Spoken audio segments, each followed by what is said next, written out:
What's goody YouTube? It's your boy Crazy Chris in the building. A little quick jail story when the first time I went to jail as an adult. I ain't talking about the juvenile. I'm talking about as an adult. Even though I was a juvenile, I had an adult charge, so they charged me as an adult. I was 17 with a robbery charge. You know what I'm saying? It wasn't even with a gun. It was with a knife, bro. And they still charged me. They had me like with $50,000 bill. People ain't had no money, couldn't get me out. You know what I'm saying? I'm 17-year-old walking in there with grown men. I walked in the cell with this juvenile kid. He was in there for smoking his best friend. I'm like, what you in here for, man? I think he asked me what I'm in here for. I was like, a robbery. I said, what you in here for? He said, I'm a homicide. I shot my best friend in the head. I'm like, damn. He head tapped his own homie going off that water. If you don't know what water is, it's the embalming fluid. You dip a cigarette in embalming fluid and smoke it. It's basically Sherm, PCP, whatever you want to call it. All cities got a different name, nicknames for it. The Love Boat. That's when you dip the weed in embalming fluid and smoke it, and you just be gone out your mind. It make you do wild stuff, take off all your clothes, run you, make you think you can fly. People kill themselves off of that stuff, man. I don't know who invents stuff like that. Why would you want to get high for stuff like that? But I'm from Maryland, and a lot of people. I'm from Baltimore City, but I got locked up in Maryland. I got locked up in the suburbs, and I'm saying they sent me to Annapolis, Maryland, and a lot of dudes down there smoke Sherm. A lot of DC dudes smoke Sherm. A lot of dudes from Annapolis smoke Sherm. So that's why he was in there. You know what I'm saying? But it was just a bad experience for me, man. It was just rough, bro. Like I ain't had no commissary, nobody coming to see me. I was locked up in a different city, basically. It was the same state, but a different city. Annapolis is a whole different city, man. I got into a little altercation with a grown man in there. They put me in the cell with a dude that was like 5'11", 300 pounds. You know what I'm saying? Got a little altercation with him. I had wound up I was hungry and had a commissary, so when he left out the cell, I ate some of his potato chips, just a little bit, like, and he noticed it. He was like, he came back in the cell, like, he was plotting for since I left out my cell. You know what I'm saying? Since when we came back from yard, when we came back from yard, everybody on the tier knew he was going to beat me up because he told everybody. He like, I'm gonna handle Shorty when he come back in the cell. I walk back in the cell. So he questioned me, like, hey man, you touched my commissary, you eat some of the chips. He said it like everything was cool. I was like, yeah, I had just a little bit, not a lot. You know what I'm saying? He said, well, yeah. You know what I'm saying? He said, well, yeah. Then he started to get crazy, like start talking crazy, like, look man, I don't know who you used to doing, stealing from, but don't touch nothing of mine. Blase, this, that, and the third. You know what I'm saying? I'm like 17 years old, 150 pounds, soaking wet. Like I know I can't beat this tall, big tall dude, but I ain't have no. If I had a knife in there, I'd have been good. But he wound up pressing the button and snitching on me, telling the COs to get me out the cell because I'm a thief. I'm like, man, you're supposed to be a big bad criminal thug, and you gonna tell the COs that I stole your your potato chips and get me put out the cell and send me to another cell. I'm like, that's crazy, man. Like, you're big, cocky. Like, why are you all in my face trying to fight me and stuff like that? We tussling. Like, come on, man. Like, like, that's a bully, basically. I don't like that. Like, I'm 17 years old at the time. This dude was in his late 30s. You know what I'm saying? He like 20 years old. He was like 37. He like 20. He was in there for manslaughter. He was already in there for beating somebody to death. Like, that's crazy, bro. You know what I mean? So, I was only in there for 5 weeks. I wound up beating my charges. They sent me to another cell. I was in there for a couple more weeks after that. I met some cool dudes in there. You know what I'm saying? Met some other juveniles with serious charges that was my age.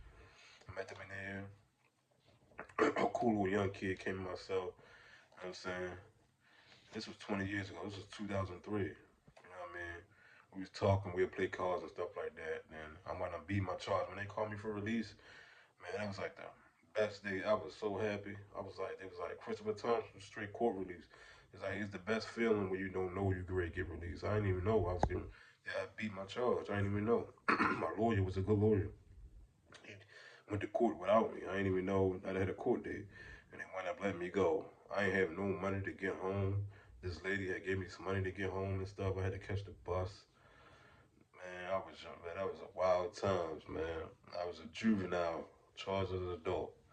2003, bro. I never forget that, man. That was some wild times, bro. I was like, damn, bro, I done been through some stuff. When they called me to get released, I was happy as hell.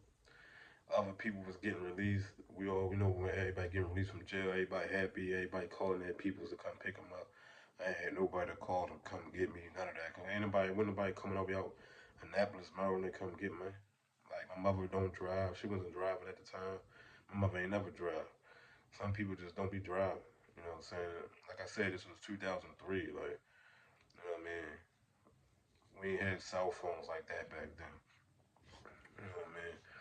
That was just crazy though. I was happy. And this, luckily, this nice lady, she gave me like $2 to get an all but train ticket, whatever, to get home and stuff. I had to I had to catch like three different transits to get home at that. That's what's crazy. I was like, God damn. When I got home, I learned my lesson. I ain't never been back out there since, bro. I got locked up in the Rendell Mills Mall, so they sent me out there in Annapolis.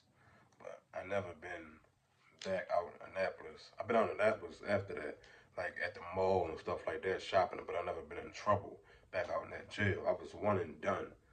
I ain't never been back out in that jail in 2003. You know what I'm saying? I was happy as hell. I was like, man, I'm not about to be going back out there and getting in trouble and getting into more altercation. Like I said, I did meet some cool dudes when I was in there. The one dude that had a one dude he was in there for robbing a pizza man. Back in the day, that was a big thing.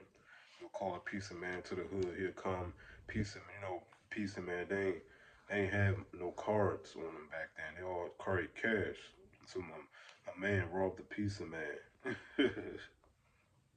He was like 16. And Charlie, he copped out to some probation. I was like, damn. I seen him on the streets when we all came home. I seen him on the Run the Mills. I was back out of Run the Mills. I was like, yo, what's up, bro?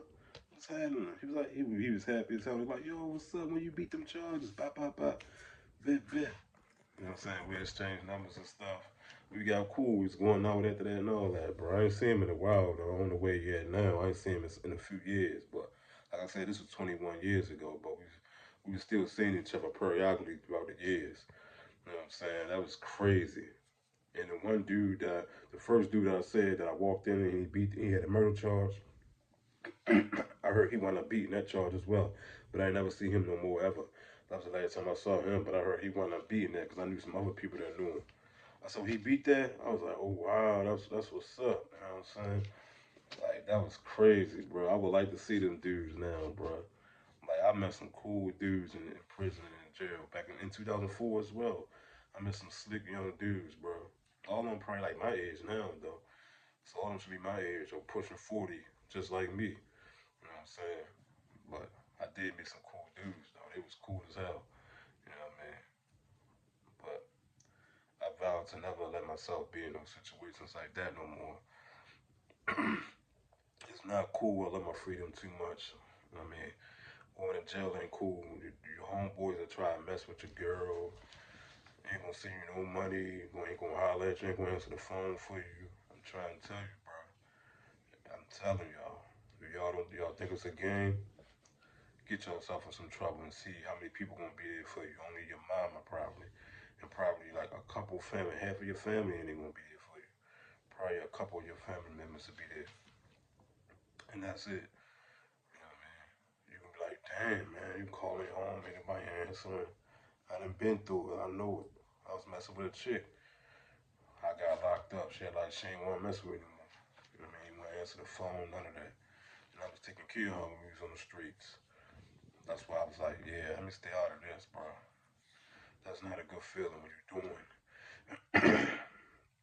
for somebody and you get in a bind in a messed up situation and they don't want to be there for you.